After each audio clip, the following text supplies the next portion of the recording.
Y saludamos aquí en Sapiens. Buah, hoy tenemos los diplodocus, pero en estado puro. Saludamos a Charlie. Charlie, muy buenos días. Buenos días. Y fresquitos días. Sí, fresquitos, ¿por qué? Sí, hombre, hacía fresquito, hombre. Pero si te he visto pasear por la calle aquí como un campeón, Bueno. sin chaqueta, sin anorak y a un grado que estamos hoy. Es un desafío esto. Desafío. Saludamos también, por orden de llegada, a Enric Sorribes. Enric, muy buenos días, ¿cómo estás, amigo mío? ¿Qué tal? Muy bien. Aquí también fresquito y un poquito pasado por agua, porque eso de ir en moto y llover, como que no... Vuestra fidelidad me honra igual que la fidelidad de todos los amigos y amigas que nos escuchan cada día por aquí, a través de los podcasts, de YouTube, etcétera, porque sois más que buenos seguidores, followers, analistas, amigos, yo qué sé. No sé si existe una palabra que lo englobemos todo. También saludamos a Luis Rubira. Luis, bien hallado, ¿cómo estás, amigo mío? Pues mira, disfrutando del invierno. Ya tocaba. Después de este veranillo que hemos tenido, pues tocaba disfrutar del tiempo en su momento. Hombre, los pinos están llenos de nidos de oruga y esto supongo que este podríamos decir, killer silencioso de los pinos, a ver si lo deja fuera de lugar, porque si no al final es que nos quedaremos sin árboles, sin aguas limpias, en fin. Saludamos al profesor Albert Ronald. Albert, ¿qué tal por Madrid? Buenos días, mi querido Ferran Adrián, un abrazo para ti, para Enrique, a Charlie y bueno, para todo el grupo de tertulianos que tienes esta día, que es una nómina de lujo, mi querido Ferran. No, y aparte si tenemos a Ferran Adrià ya es de lujo, ¿eh? Albert, ¿qué zumo te has tomado esta mañana? Porque de Ferran Adrià a Ferran Prat hay un cachito. A ver, hay que decirle a los oyentes que yo siempre confundo a Ferran Prat con Ferran Adrià. Pero bueno, de todas maneras estamos cocinando un programa de radio con mi querido amigo Prat. Y yo pienso que el programa de hoy, espero que a todos los oyentes les guste, con este grupo de expertos que ha invitado mi querido amigo, que ya sabe cómo te queremos. Lo único que siento es que estén pasando frío, porque aquí en Madrid hoy tenemos 18 grados. Una cosita, ya que te tengo. Dada la situación actual, dado el panorama actual, ¿en Madrid la gente va con mascarillas por las calles, por el metro, eventos o no? A ver, pues ayer nos fuimos de reporteros por todo Madrid, con Janet nos fuimos a pasear a Madrid, a montarnos a los metros, a los trenes, a los buses, a ir a los restaurantes, a ir a los sitios donde se reúne la gente. Y fíjate, en todo el recorrido que hicimos de todo el día, solamente encontramos una persona con una mascarilla de estas que se usan y que se ven ahora en la televisión, solamente una persona. Y fuimos a visitar a un gran hospital y solamente dentro del hospital, tanto en los sanitarios como los pacientes que había una enfermera solamente con una mascarilla. O sea, como ves aquí que tenemos 170 infectados en España y que pues Madrid es una de las, junto con Valencia, donde más pacientes hay, pues se está haciendo una vida normal, una vida pues corriente. La gente, aquí le hemos quitado un poco ese temor, ese miedo, porque este virus lo hemos bautizado nosotros como el virus del miedo, porque lo único que ha producido es gran miedo en la población civil. ¿Compartís la opinión, Charlie, Luis y Enrique, de que es el virus del miedo? Yo diría que sí, no, vamos a tener en cuenta, como seres humanos siempre tenemos esta sensación de protección, ¿no? Y entonces, a través de los medios de información actuales, que se ganan la vida exagerando, yo creo que está pasando esto. Además, que no sabemos realmente lo que ha pasado en China. Sabemos, yo diría que 1/10 parte de lo que debe estar sucediendo. Pero después ya digo, a través de los medios informativos que vende más la negatividad que el positivismo, pues automáticamente sí, podríamos decir que la población no es que tenga miedo, pero si no estamos todos muy alerta y muy sensibilizados. Bueno, sí, Enrique. Bueno, para mí, ya lo dije la semana pasada, para mí es una exageración. Con la información de la que disponemos es una exageración brutal. Porque, reitero, el porcentaje de casos, el porcentaje o el ratio de mortalidad que tiene, teniendo en cuenta que a los menores no les afecta para nada, en un sistema o con un sistema sanitario, digamos, óptimo, el impacto es casi cero. Entonces, bueno, a mí me gustaría entender exactamente el motivo, ¿no? En origen lo podía entender cuando hay un brote en Asia, en este caso concretamente en China, que puede ser, ¿no? Y entonces, pues evidentemente todo el mundo se pone en alerta, pero una vez se ven las cifras y las magnitudes de las que se habla, a mí me parece, al menos si lo que nos dicen es cierto, me parece una exageración brutal. Sí, Charlie, tu Bueno, a mí opinión. me parece que a pesar de todo eso, lo que hay que hacer es prevenirse. Y prevenirse es cambiar también muchos hábitos, como por ejemplo los hábitos hoy día, ya que hay esa especie de mínima amenaza, el saludo. El saludo, ¿por qué no nos habituamos con los saludos orientales? ¿Por qué tenemos que hacer tanto abrazo y tanto beso? Y nos saludamos, nos respetamos y de momento podemos evitar algo, ¿no? Es que por cultura somos muy cariñosos.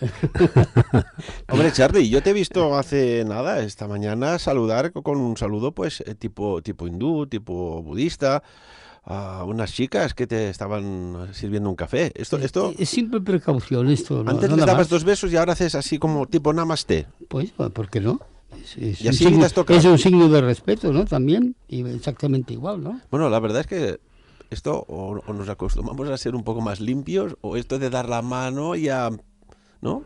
Es que es muy relativo. Es el Hasta principio del toser, y lo comenté el otro día. Hoy lo he visto también esta mañana en una cafetería también. Toser y luego coger la taza y hacerte el café. O sea que hay que prevenir estas cosas. Y una cuestión, estamos hablando de, bueno, pues un tema de salud, ¿no? Pero vemos algo que es un poco insólito, que hasta ahora yo no lo recuerdo, que el sector económico, y sobre todo los países que dependemos del turismo, que se pueden resentir. Se está resintiendo ya algún sector de componentes, por ejemplo, de la automoción, pero el turismo, esto es la fuente de riqueza. Lo estamos viendo ahora en Italia. No hace mucho hablaba con una persona que su hija es azafata de vuelo y dice que, bueno, que no hay vuelos a Milán. Y los que van, dice, no hay protocolo para ellas de seguridad. O sea, no van con mascarilla ni nada. Y se niegan a ir a Milán. La pregunta es, ¿el turismo, y ahora que estamos prácticamente entrando ya dentro poco primavera, verano, será un verano como jamás hayamos visto o será absolutamente normal? ¿Qué opináis? Vamos a hacer un poco de análisis. Albert. A ver, yo hablo por las cifras que tenemos en España. En este momento España, según la Asociación de Turismo, se ha perdido un 20% de turismo, que eso para España es una barbaridad, teniendo en cuenta el PIB. Y luego Italia, que es el país que más ha sufrido de Europa, pues el problema es mucho más complicado, pero Francia también tiene lo suyo, y luego pues Alemania también, en fin, si hacemos cuentas, lo que más se ha resentido en este momento, según las cifras que se están manejando, ciertamente es el turismo, pero también, aparte del turismo, pues hay una serie de empresas, y eso yo creo que Henry, que creo que es el experto, nos puede hablar un poquito sobre cómo se está resintiendo la economía. Rick, sí, por alusiones. A ver, perdón. Al menos mi sensación, es decir, el impacto económico es importante, pero porque, digamos, viene de varios frentes. Por un lado, el hecho de intentar controlar el virus, lo que ha hecho ha sido reducir la capacidad productiva de algún país. El hecho de reducir la capacidad productiva de un país pues tiene un efecto cadena, y entonces pues en las cadenas de producción, valga la redundancia, pues se quedan sin suministro, y entonces pues eso tiene un impacto económico importante. En paralelo está el sector financiero, que el sector financiero también vive de expectativas, y entonces pues bueno, el hecho de que no puedas producir vehículos, pues teóricamente no podrás vender vehículos, y el hecho de no vender vehículos pues va a hacer que tus beneficios bajen, y entonces pues eso también tiene un impacto en la expectativa de resultados, y eso pues tiene un impacto en el valor de las compañías, y eso pues hace que las bolsas hayan sufrido el golpe, ¿no? La consecuencia de esto. Respecto al sector turismo, bueno, aquí se tendría que ver si realmente el impacto del COVID-19 en verano va a tener o no va a tener impacto, porque si es una gripe más o menos, hombre, no soy muy consciente, pero gripes en verano creo que no hay. Entonces, posiblemente el impacto del COVID-19 pues sea mucho mayor, quizá en Sudamérica o quizá en África, ¿no? Por hablar de lo que sería el hemisferio sur, y en cambio el hemisferio norte, pues posiblemente o probablemente pues quede liberado, ¿no? El ¿por qué tiene un impacto en el sector turístico? Hombre, sí, como yo creo que nos han generado esta sensación de pánico, ¿no? Pues yo creo que la gente al final de alguna manera sobre reacciona, porque vuelvo otra vez a lo mismo, con las cifras que nos ponen encima de la mesa, porque no actuamos igual con la gripe normal de cada año, que no sé, me gustaría saberlo, ¿no? Porque la proporción o las cifras que aparecen son muy similares a una gripe normal. Entonces, si en una gripe normal nadie colapsa un aeropuerto, o nadie cierra un aeropuerto, o nadie cierra una, no sé, o hace a puerta cerrada un evento deportivo, la verdad me gustaría entenderlo. Y yendo un poquito más allá, teniendo en cuenta que tiene un periodo de incubación que creo que es de 14 días, la probabilidad de que todo el mundo estuviera infectado hoy sería, creo, que casi del 100%, porque con la movilidad de gente que hay hoy en día, con la gente que se mueve por los aeropuertos, con el contacto que hay diario de todo el mundo, la probabilidad de que todos tuviéramos o hubiéramos pasado o estuviéramos en proceso yo creo que sería casi del 100%. Sí, no, además hay una cosa, estabas diciendo muy bien, ¿y por qué con la gripe normal no se está haciendo la misma actuación o no la hacemos? Yo aquí veo más bien los intereses. A nivel macroeconómico, así de claro, los intereses políticos, que otra cuestión, ¿no? Ya no digo pues los intereses en este caso de las farmacéuticas americanas, que dicen que ya tienen una vacuna contra esto, y que, bueno, por algún sitio he leído que hasta modificada genéticamente. Entonces también dices, una vacuna modificada genéticamente y que dentro de la vacuna no hay una parte, y esto Ferran lo sabrá muy bien cómo funciona, porque si una vacuna no tiene la esencia del virus, ¿de qué nos sirve? Pero ya se está anunciando. Entonces, yo más bien veo que son intereses, ya te digo, tanto macroeconómicos como sobre todo políticos. Sí. Yo creo más bien que el pánico viene en la diferencia en que la gripe ya tiene una vacuna. Realmente la gente está tranquila, se vacuna y está tranquila, y en cambio el otro no la tiene de momento. Sí, bueno, de todas formas piensa que hay mucha gente que no se vacuna, la gran mayoría no se vacuna. No, yo no me he vacunado nunca. Exacto, entonces nadie tampoco nos confirma, además lo están diciendo, que como los virus de la gripe son mutantes, cada año van variando, por lo tanto dices, ¿para qué vacunarme con algo del pasado cuando viene el futuro, ¿no? Esto es lo que hacemos la mayoría. De todas formas, bueno, que los que se vacunan es perfecto. Hace mucho. Sí. Pero eso es tu tranquilidad. ¿Me vacuno o no me vacuno? Sí. Y tomar la decisión que tú creas y estar conforme con ella. No tener dudas constantemente y que nos creen inseguridades. Pero es además, la decisión a tomar. Además, la precaución, la prevención. Eso es lo que no hay que olvidar nunca. Cuando hablamos de economía coronavirística, esta palabra, acordémonos, dentro de unos años en los libros, oye, ¿cómo afecta aquello tan pequeñín a algo tan grande como es la economía? Por ejemplo, en Milán, un ciudadano dice que tienen miedo de que los hospitales colapsen por exceso de pacientes que hubiera que confinar en cuarentena. Y dice, no sabemos si hay suficientes camas ni salas para una epidemia masiva con aislamientos. O sea, el tema es el confinamiento, ¿no? En una planta operativa, incluso lo podemos extender, ¿no?, a servicios públicos. Sí, pero la pregunta es, y vuelvo a lo mismo, confinar, ¿por qué y para qué? Porque yo, si no estoy equivocado, el protocolo que escuché el otro día en Cataluña, por ejemplo, es que si la sintomatología es leve, te quedes en casa. O sea, tu confinamiento es en casa. Pero ya no vas a trabajar. Y si tú... Sí, pero tu equipo de trabajo, imagínate, 25, 30, 40 o 100 personas, dais un servicio X o estáis fabricando algo X importante. Claro, si te quedas en casa, ¿quién se va a trabajar allá?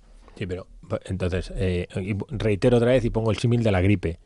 cuánta gente cada año va a trabajar con la sintomatología de la gripe y luego la traspasas o la transmites a todo el mundo que tienes al lado y casi todo el mundo en una empresa paulatinamente va cayendo y luego los niños vienen del cole y te pasan a ti los microbios. Entonces, es un proceso normal de cualquier contagio. Es decir, el virus o la bacteria son lo suficientemente inteligentes para no matar al huésped.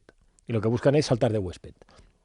Si tú tardas 14 días en dar el salto, es decir, el virus da 14 días antes de hacerse visible, automáticamente tú has podido contaminar a toda la población del mundo.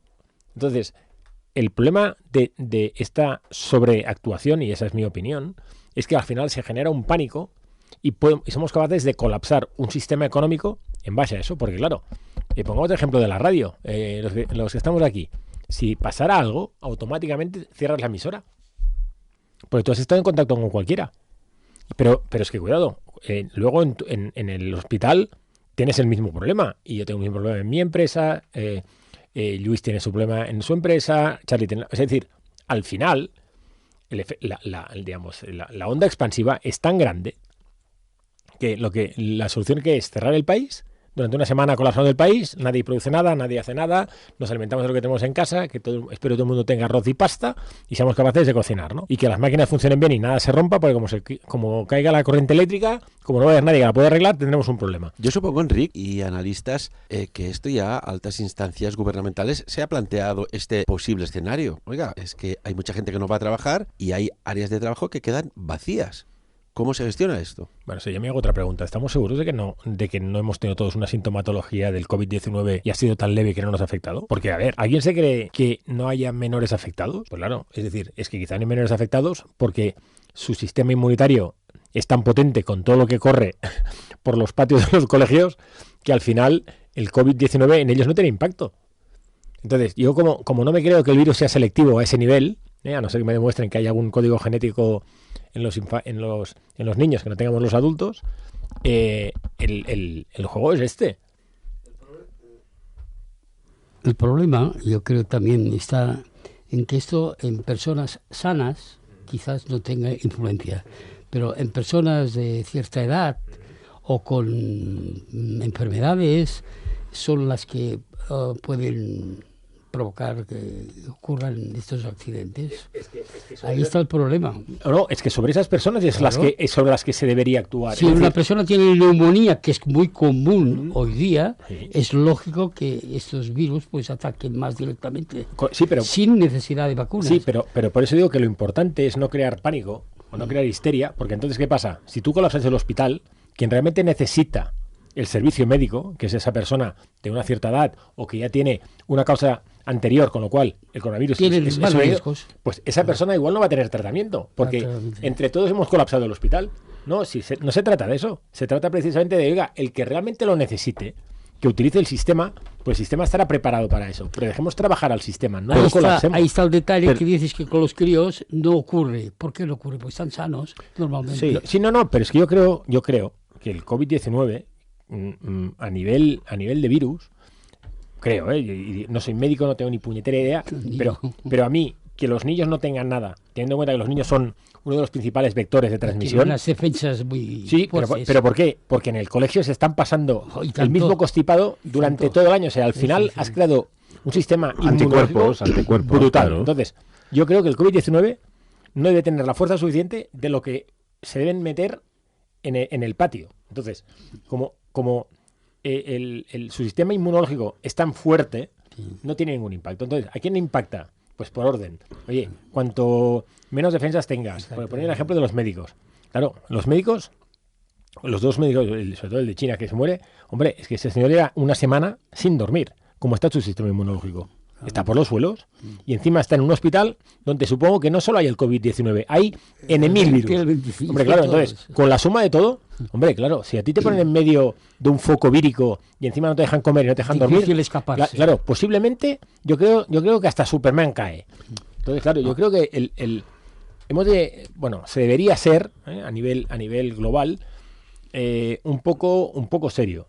Entiendo el inicio del pánico o el origen de la preocupación cuando se detecta un impacto en China. Tengamos en cuenta China, su sistema sanitario cuál es, y su modus vivendi cuál es decir, que hay mucho contacto, mucho movimiento, mucho demás, pero una vez tienes identificado lo que hay y ves los ratios, automáticamente lo que tienes que bajar es la alerta y decir, señores, está esto aquí, plantémonoslo como lo que realmente es, que es la gripe de cada año. Oiga, si usted tiene sintomatología de gripe, haga lo que hace cada año, un caldito y se queda en casa. Sí, y esa semanita en casa. Además hay una cosa, La gente, cada año con una... La gente lo hace, permíteme, la gente se va a trabajar. Sí, pero a ver... Sí, no, pero no bueno, te quedas en casa. Pero en este caso, como se está diciendo, no colapse. Es que, cuidado, cada año, en el momento de gripe, siempre hay un mes, más o menos, sea en diciembre, enero, febrero, más o menos, que los hospitales se colapsan las urgencias. Pero cada año pasa. Entonces, por favor, tengamos no sé, por decirlo de forma, la actuación primera de tratarnos como cualquier gripe. Y una vez tenemos fiebre, entonces sí, llamar a los teléfonos que se están dando. Si es abajo en España es el 112, aquí en Andorra no sé cuál es, pero 116. pues el 112 o 116 o al que toque en cualquier sitio, y allá nos van a guiar. Si es así, vendrán a casa, nos mirarán y se decidirá, ¿no? Pero es que si no, si se colapsan las urgencias, es que todo el sistema va a fallar. Sí. No, pero es que además, y volviendo a lo que comentabas tú ahora, ¿no, Ferran? De que si la gente realmente se queda en casa o no se queda en casa. No, la gente no se queda en casa porque normalmente la sintomatología que tienes es tan suave que no te quedas en casa. Es decir, yo, por ejemplo, yo he tenido sensaciones mucho peores con un simple resfriado. El normal, el que te da, que no con la gripe. La gripe realmente, ¿cuándo te quedas en casa? Cuando tienes ese dolor articular, ¿no? El que realmente te duele todo. Entonces Todo. ahí sí... No puedes ni moverte. Claro, O sea, es que es así. exacto, ese es el síntoma en el que dices, hostia, estoy cardado, ¿no? Estoy mal. Pero... Sí, no, es que decir otra palabra. Pero en catalán ha quedado bien. Sí. Estoy fastidiado. Sí, exacto. Bueno, en catalán sería estic fotut, ¿no? Jodido, vaya. Correcto, jodido, exacto. Bueno, pues claro, en ese momento es cuando tú tienes esa sensación de decir, oye, es que no puedo más y me quedo en casa. Pero por el hecho de estornudar, que sí, que debe ser muy malo, pero... ¿Cuánta gente se queda en casa? No se queda en casa nadie, pues si no, no te moverías de casa. Pero es que además con un resfriado, ¿por qué no nos quedamos en casa? Claro. Cogemos, nos tomamos una aspirina, un paracetamol, un Efferalgan, cualquier cosa de estas, y automáticamente nos reanima, nos da un poco de ánimos y a trabajar, porque no pasa nada. Realmente no pasa nada. Ahora, esta vez, si están diciendo que es un poco más, pues bueno, nos quedamos pues esos días de prudencia en casa y ya está. Bueno, pero pero claro, todo esto en una población, pero es que yo iría más lejos con todo esto que estamos analizando ahora. Si lo miramos a nivel económico, ¿qué está pasando? Ya no solo en la economía china, que la economía china está cayendo, pero en picado, la bolsa está cayendo muchísimo. Pero es que como esto dure más tiempo, y ahora quisiera hablar por España, y hay empresas que, claro, al no tener suministros para poder funcionar, ya están planificando las reducciones de plantilla temporales, porque si no van a entrar en pérdidas, no van a hacer la renovación de contratos y la suspensión temporal, ya están mirando de regular. Claro, antes hablabais del tema del coche, es algo que no solo va a afectar a las fábricas, sino a todo lo que hay alrededor. Eso afectará a millones de personas. Entonces sí, pero yo diría que lo que hemos de hacer es tratarlo con cabeza, es tratarlo mirando datos, teniendo previsiones y no a impulsos. Yo creo que lo peor que hay siempre en todo en la vida es funcionar a impulsos. Solo hemos de funcionar a impulsos en el momento aquel que peligre realmente nuestra vida, y entonces vamos a sacar toda la adrenalina y vamos a mirar simplemente por subsistir, nada más. Pero en estos momentos hemos de prevenir, hemos de mirar los diferentes factores. Es el momento que actúen los gobiernos. Fijaos, el gobierno de Vietnam ya ofrece 1.680 millones de dólares de ayudas a empresas por el coronavirus. Porque ahí es el momento de decir, bueno, yo siempre te he estado dando, pero ahora es el momento de corresponder. Profesor, una pregunta. Albert, tú como bioquímico, frutoterapeuta, ¿algún consejo para tener? Porque esto, supongo que cuanto más tengas el sistema inmunitario, mejor se afronta cualquier evento de salud vírico-bacteriano, ¿no? Claro que sí. Bueno, aquí hay muchas preguntas que han hecho los tertulianos y que yo pienso que a los oyentes hay que darles una respuesta. Lo primero que hay que decir es que fíjate que un porcentaje muy alto, ayer hablaban un grupo de virólogos y de biólogos, y por supuesto estuvimos oyendo esa tertulia de esta gente, que son los mayores expertos del mundo, y decían que mucha gente en China y aquí ya en Europa, en Italia y en España y en toda Europa, hay gente que ha tenido el virus y que ni siquiera se ha dado cuenta de que lo tuvo, y que ya pasó el ciclo, porque la ventaja de los virus, que es una pequeña ventaja frente a otras cosas que son desventajas, es que tiene un ciclo, y el ciclo del virus son 14 días realmente. Y fíjate que en China ya empezó a bajar la infectación de una manera increíble. En Italia ya también empezó a bajar la infectación. Eso por un lado. Y las medidas, ahora, vamos a hablar de las medidas. Definitivamente un organismo que tenga el sistema inmunitario, así sea una persona adulta o de mediana edad o un niño, porque ya han habido infectaciones aquí en Europa de niños, de chavales, de jóvenes. Es decir, que el virus poco va a respetar si no el sistema inmunitario está deprimido. Si el sistema inmunitario está deprimido, lo va a sufrir. Y como decían ayer los expertos, si se sigue el avance del virus, pues es que en mayo vamos a tener, decían ellos, que se puede tener un 70% de la población infectada y por lo menos de ese 70%, un 20 un 30% que ya ha pasado el virus por él y están inmunizados. Es decir, que el recurso y la manera que hay que trabajar el virus es ahora que lo tenemos en su estado más potente, y ahí es donde hay que tomar medidas que son fundamentales de cada persona. Por ejemplo, la gente que le gusta toser y ponerse las manos, eso es malísimo, porque ahí va a ser una manera de expandir el virus. La sociedad, permíteme, Albert, está esperando que por parte de los gobiernos hagan una campaña de publicidad muy potente de cómo gestionar estos malos hábitos, de como por ejemplo estornudar o toser a las manos y después saludar a quien sea que tengas a tu entorno. No, y además tú coges el pomo de la puerta, tú coges la barra del autobús, del metro, en fin, es que las manos coge todo. Entonces, ¿cómo se debe toser o estornudar? En el brazo o con una toallita de estas o un pañuelito de estos de papel, y estornudar ahí, toser ahí y tirarlo. Y luego, el lavado de las manos. Tiene que, y aquí es donde se va a afinar y quitar costumbres que teníamos muy malas, yo diría que son pésimas costumbres.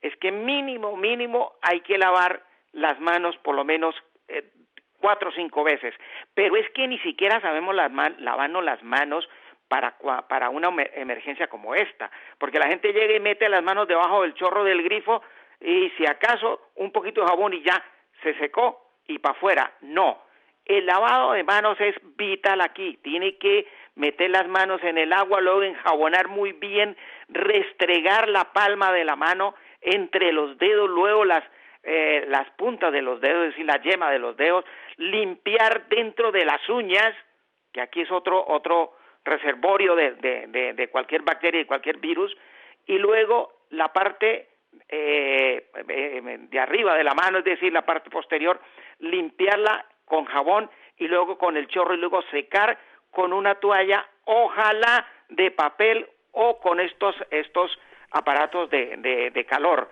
Nunca con una toalla de tela, de hilo o de tela. No, porque ahí se vuelven reservorios. Eso por un lado. Y luego por otro lado es importante lo de los abrazos. El virus tiene un alcance cuando hablamos, porque aquí viene la parte importante, cuando hablamos nosotros siempre tiramos pequeñas gotitas de saliva y ahí en la saliva es donde va el virus. ¿A qué distancia, que ya los expertos la han medido, a qué distancia llegan esas gotitas? Pues a un promedio de 1 metro. Si la persona de pronto por alguna razón bota mucha saliva, lo máximo que llega es a 1,5 metros. Entonces, ¿qué se está haciendo? Por ejemplo, aquí en España, es esta campaña de enseñar a la gente a manejar la parte que tiene que ver con controlar el virus. ¿Cómo se controla? no se va a controlar en un hospital, porque yo ayer fui a los hospitales, a un hospital especialmente, y no vi ningún problema en el hospital, nadie andaba con máscaras y todo el mundo está trabajando normalmente y tenemos 170 personas infectadas y aquí se está haciendo una vida normal, que me parece que es lo que deberían hacer todas las personas o todos los países de Europa que estamos teniendo el problema en este momento. Ahora, si logramos manejar, es decir, estas medidas de asepsia, estas medidas de control, cada uno de nosotros en nuestra casa, en nuestro trabajo, pues es que va a pasar como pasa aquí en España, que todo el mundo está haciendo una vida normal y todo el mundo tiene la información, porque es que el problema de este virus es que se ha hecho al principio una información tan mala, los medios de comunicación y los expertos que entrevistaron fue tan mala que se ha creado un pánico innecesario y que me parece a mí que habría que corregir. Primero, con informarle a la gente cómo debe controlar la infectación de una manera personalizada y luego no se vayan a preocupar que los hospitales no se van a colapsar porque persona que no necesite que esté hospitalizada tendrá que ir a pasar la cuarentena como está pasando ya en China y como está pasando en Italia, que lo están controlando en su casa. Pero una cosa, ¿cómo se controla esto? ¿Que te ponen una pulserita o acaban poniendo una pulsera? Porque a ti te pueden decir, oiga, usted no salga de casa por prevención. Ah, sí, tanto, hombre, faltaría más. Y después que salgas tú a tomarte unas tapitas en el bar del barrio de delante, por ejemplo. Hombre, yo diría que el sentido común no existe. Es muy difícil, es más difícil de los sentidos, ¿no? Está clarísimo. Pero en casos así, creo que la gente en general sí que es más prudente si se le dicen tienes, no sé, un familiar y has estado en relación con él o un compañero, no sé, lo estamos viendo, por ejemplo, en equipos deportivos, ¿no? Que un compañero, sobre todo en Italia, ¿y qué están haciendo con estos jugadores? Están en casa. Los están supervisando los médicos, pero no salen y podrían salir. Nosotros, yo creo que todo el mundo tiene que tener esa capacidad de raciocinio, ya no digo sentido común, digo de raciocinio, de no querer salir. Es así mismo, ¿no? ¿Y si las mascarillas se pusieran a los que están infectados y no a los que no lo están, por ejemplo? Pues sería mucho más fácil, ¿no? Claro. O sea, en lugar porque si yo tengo algún problema y estornudando puedo sacar, oye, me pongo la mascarilla y me la pongo yo, no que se la pongan los demás. No sé, solo los por que decir, están en cuarentena también. Solo por eso, ¿eh? Sí, sí. Es que habría que implantar la cultura de la mascarilla.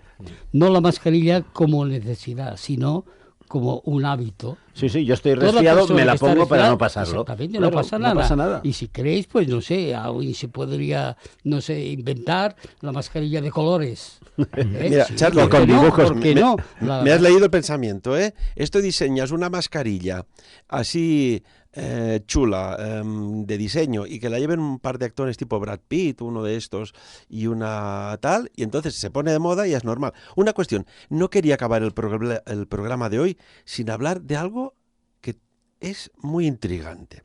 Bueno, yo solo quiero decir una cosa.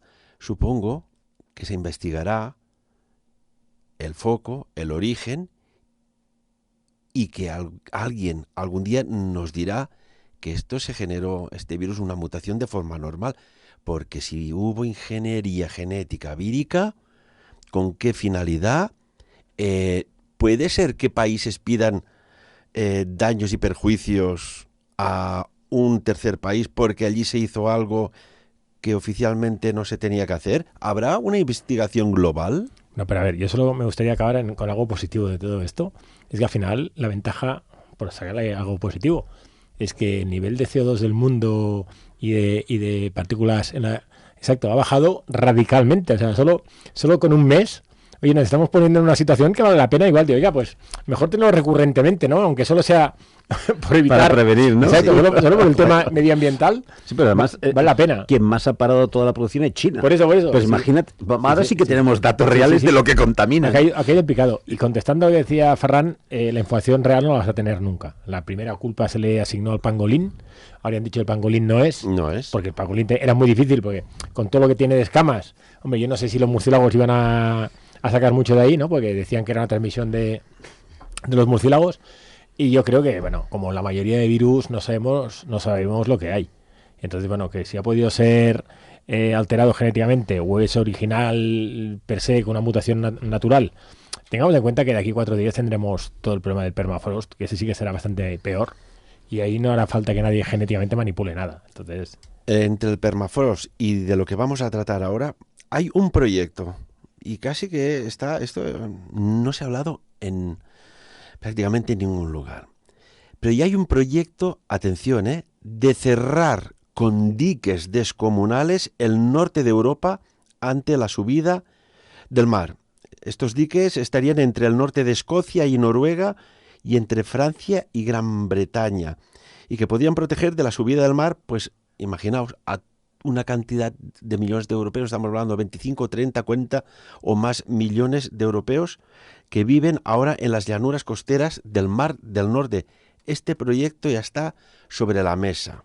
Y cuando estamos viendo que la Antártida está apareciendo tierra en lugares que no se había visto jamás, que se está fundiendo el permafrost y sale lo que puede salir, ahora estamos centrados con esto, ¿no? Es la noticia, el coronavirus, esto, aquí, cifras y venga, y precaución y prevención. Pero, oiga, Greta Thunberg, estás muy calladita. ¿Por qué?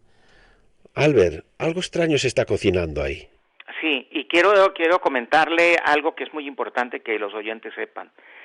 Todos los expertos han llegado a la conclusión, y China lo ha comentado, este virus que ha despertado todo esto no fue trasladado por una zoonosis. Esto fue un accidente en laboratorio, que ya lo han confirmado, ya lo han dicho, pero de ahí a que esto sea la verdad, falta mucho para investigar. Pero lo que es cierto es que es un laboratorio fabricado y es un problema geopolítico. O sea que, como dice Ferran, aquí en adelante habrá que investigar, y la gente lo está investigando.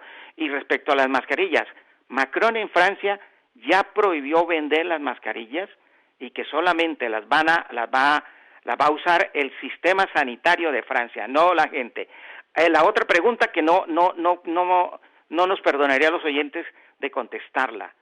La mejor manera para corregir y que nadie tenga problemas es que el que esté diagnosticado y que sepa que ya es portador, es el que debe usar la mascarilla, no el que está libre del virus.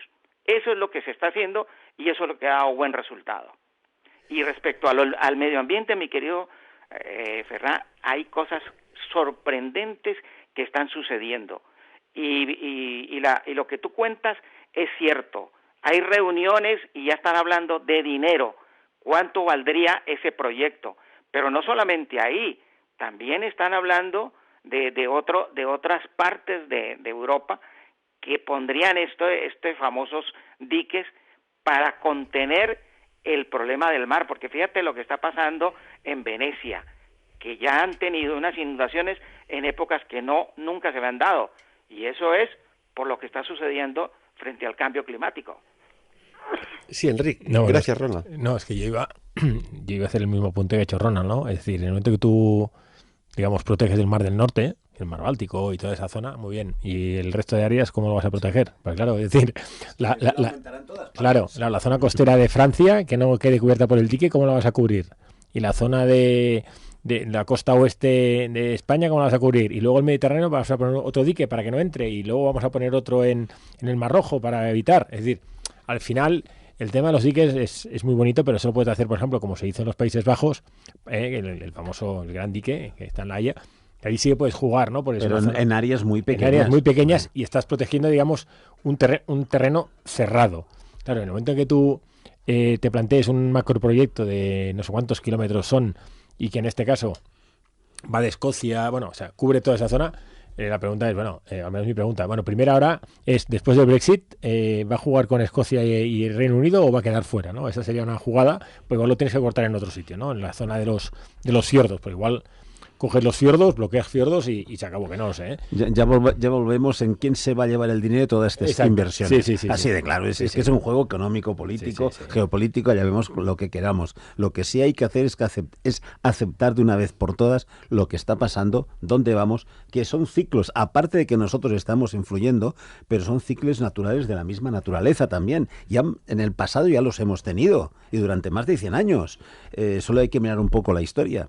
Lo que hay que hacer es mirar, prevenir, porque claro, lo que tú estabas diciendo hace un momento, ¿y qué va a pasar en las costas? Yo estaba pensando en Portugal. En Portugal, la mitad de Portugal va a desaparecer, sería así, ¿no? Pero lo que hay que hacer es adelantarnos, mirar y solucionar, pero sobre todo tener en cuenta que es un ciclo, que no podremos hacer nada, nos hemos de adaptar, eso sí, pero, Charlie, sí. pero hacer chapuzas es imposible. Ya. De Gracias, todas, Luis. de todas maneras, hay una cosa muy simple sobre ese tema.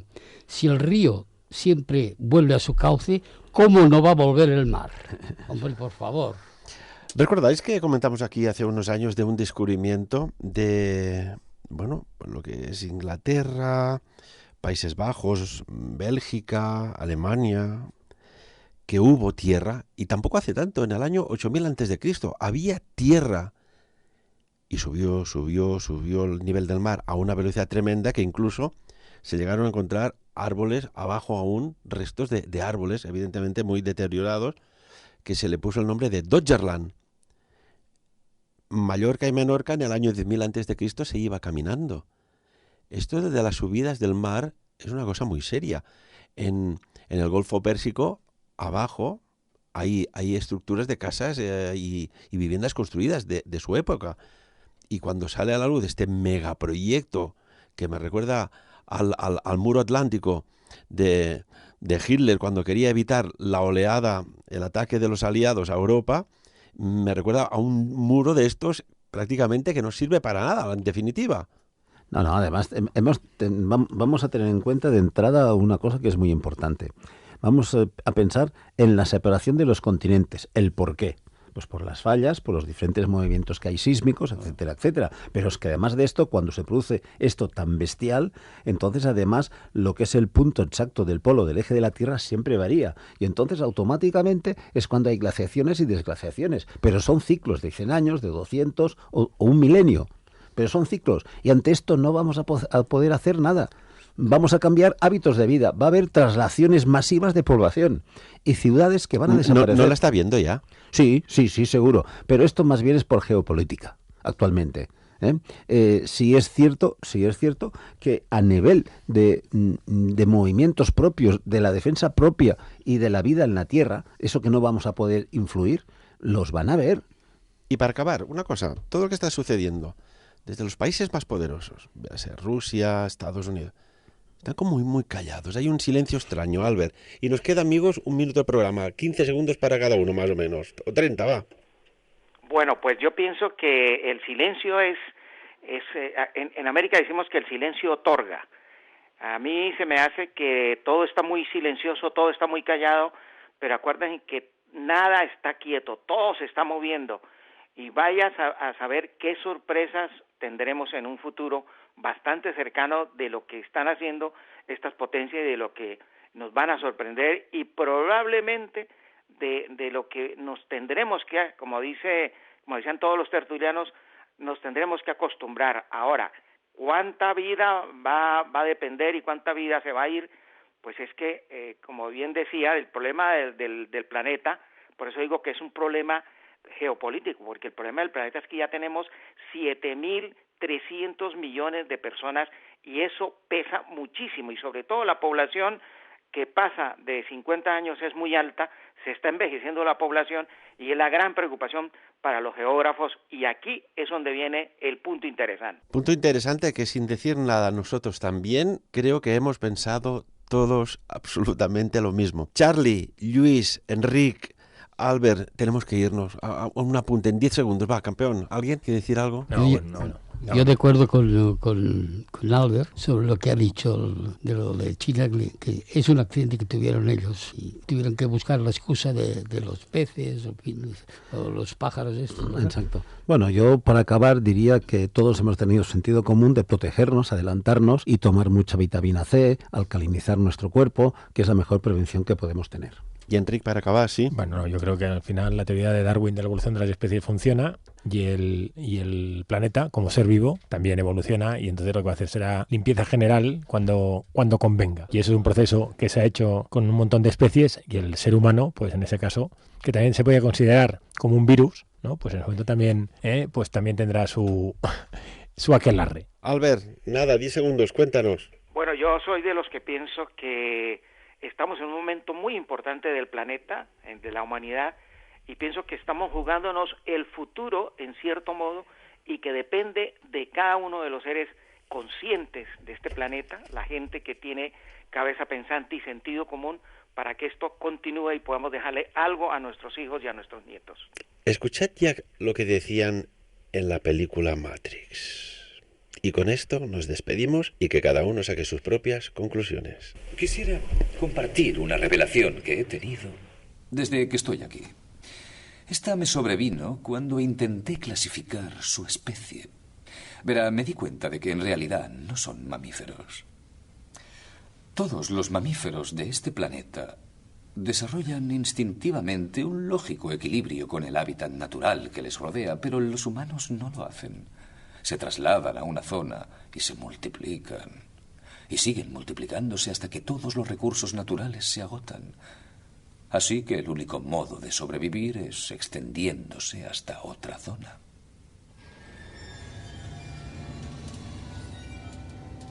Existe otro organismo en este planeta que sigue el mismo patrón. ¿Sabe cuál es? Un virus. Los humanos son una enfermedad. Son el cáncer de este planeta, son una plaga. I nosotros somos la única cura. Sapiens. Dirigit i presentat per Ferran Prat.